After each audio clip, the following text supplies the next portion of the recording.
I injured myself a few weeks ago and I've spent a lot of that time recovering in bed. During that time, I spent a lot more time playing with the Hand386 than I thought I would, and while I couldn't film much, it gave me the perfect opportunity to fix the biggest software flaw with it. And today, I can share my results with you. The inclusion of Windows 95, while more functional than I expected, was still just not a great match for the hardware. So, after creating an image of the original compact flash card, it was time to dump it and pick something a little better suited to it. MS-DOS 6.22 and Windows 3.11. I started off by designing and printing a fun little label for the compact flash card, which made it feel more like feeding a cartridge into a handheld gaming console than putting in a hard drive into a portable computer. Since I plan to have multiple compact flash cards with different operating systems on it, it also seems like a pretty good way to keep track of what's on each card. Now, there's obviously no floppy drive on the Hand386, and the integrated USB port isn't a floppy drive emulator. So, to make things easier to load, I created a virtual machine in VirtualBox that's able to read and write to the compact flash card itself. From there, it was simple to install DOS on it, and I also copied the Windows installation files over as well. And I took the opportunity to dump all sorts of games and software onto it. Nowadays, it's pretty common for games to stretch over dozens of gigabytes, but with the age of the hardware, 2 gigabytes goes really far. One of the questions on Reddit was, what exactly can you play on a 386 handheld? So I decided to showcase a range of them. The first thing I did was to painstakingly create launcher shortcuts for each game in DOS shell.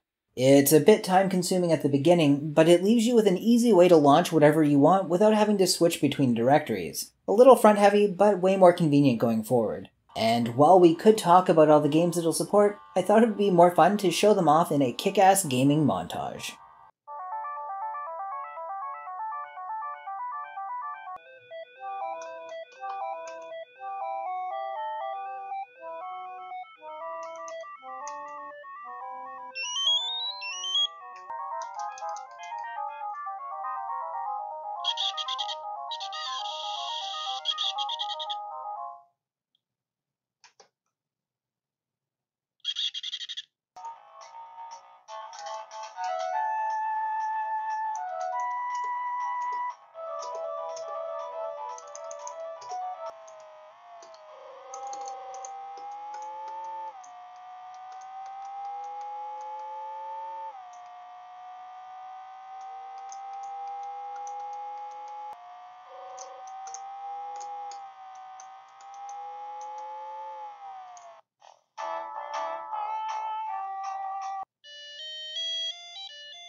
So, as you can see, there's a pretty large selection of DOS games from the late 80s and early 90s that find themselves perfectly at home on a 386 processor with 8 megs of RAM. Of course, there's also a basic selection of Windows games that can run on it too. I can't count the number of hours I've spent playing the best of Windows Entertainment Pack. Jezebel, Tetris, and classic games like Chip's Challenge were my first exposure to Windows gaming, and I found myself revisiting them quite a bit, especially Chip's Challenge. For productivity, it's more than powerful enough to run Microsoft Works, a lower budget Office suite of software for home use, but that's not all. If you wanted to write some software for your little Windows handheld, Visual Basic is surprisingly responsive on it. Plenty of power to turn out a program that is designed to troll your friends. And remember when I said that 2 GB goes a long way for computers this age? Well, that's true. Until you want to emulate an optical drive. I had just enough space to sneak in an image for an old version of Microsoft Encarta, and it's a little slow, but it's still usable.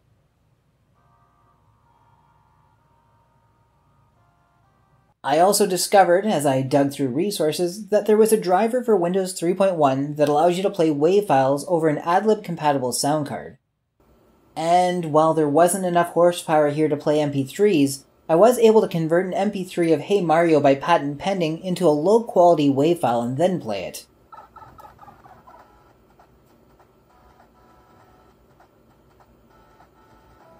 What a time to be alive. Portable music that's almost recognizable on a device smaller than an original Game Boy. Of course, it's better suited to MIDI music. You could easily build yourself a nice little virtual jukebox.